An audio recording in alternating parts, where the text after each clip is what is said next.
Welcome back to the wonderful bench shot.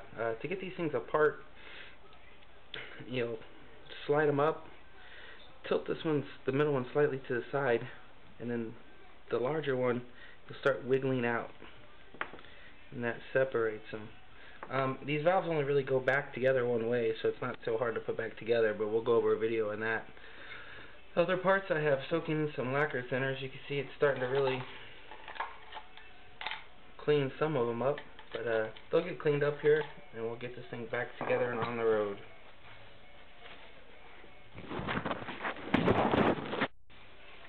I wanted to give you a quick shot of, hopefully you can see it, the amount of carbon buildup on the valve itself. Unfortunately, it's not going to focus too well, but there's quite a bit of carbon built up on the valve. Probably almost like a 1/16 of an inch. So if you're having problems with performance, this might be the first place to start, especially if you haven't done maintenance on it. Okay, we'll show you the difference. We have dirty power valve part, nice filthy black covered in oil.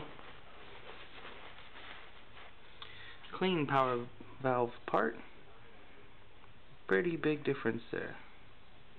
So, once again, the dirty one, you can see the carbon a little bit better on this one. Carbon buildup. And our clean one. So, we'll get to cleaning these parts and we'll show you when we're done. Alright, we have all the power valve parts cleaned up on the bench, laid out so you can see them. You can see how the cover came out nice and clean. You can actually see the numbers inside of it. Here's the power valves itself. I just threw them back together this way so you can see compared to how they were. They may or may not be assembled correctly here, but I'll definitely put them together correctly before I put them in a motorcycle.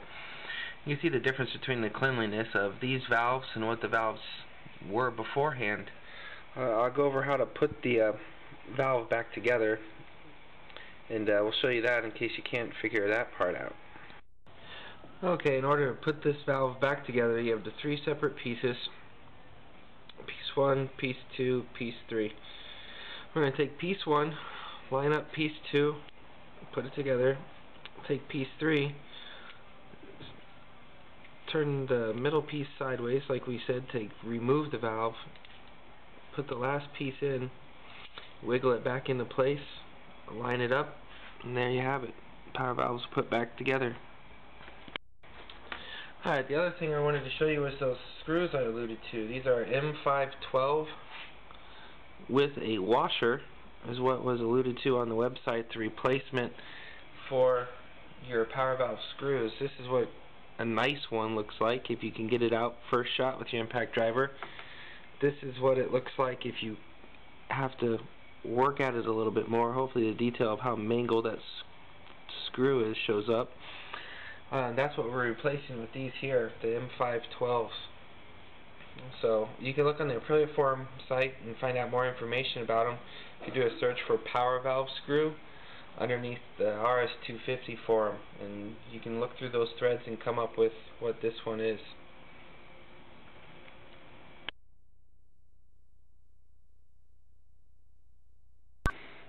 There you can see the empty power valve cavity, and on the lower left hand side you can see where one of the screws go in, right down in there.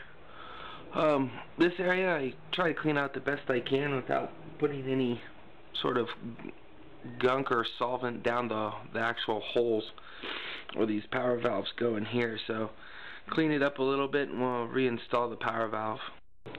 Okay, we have all our power valve parts cleaned up and ready to be reinstalled with the new power valve gasket. AF1 sells those things.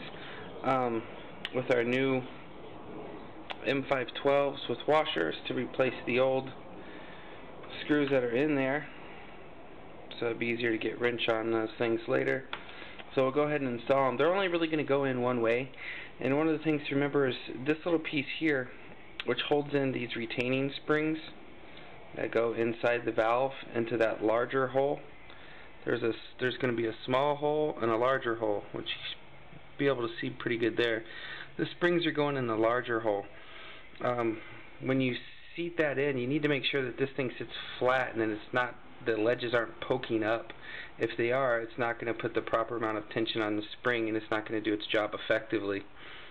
So keep that in mind when we reinstall them.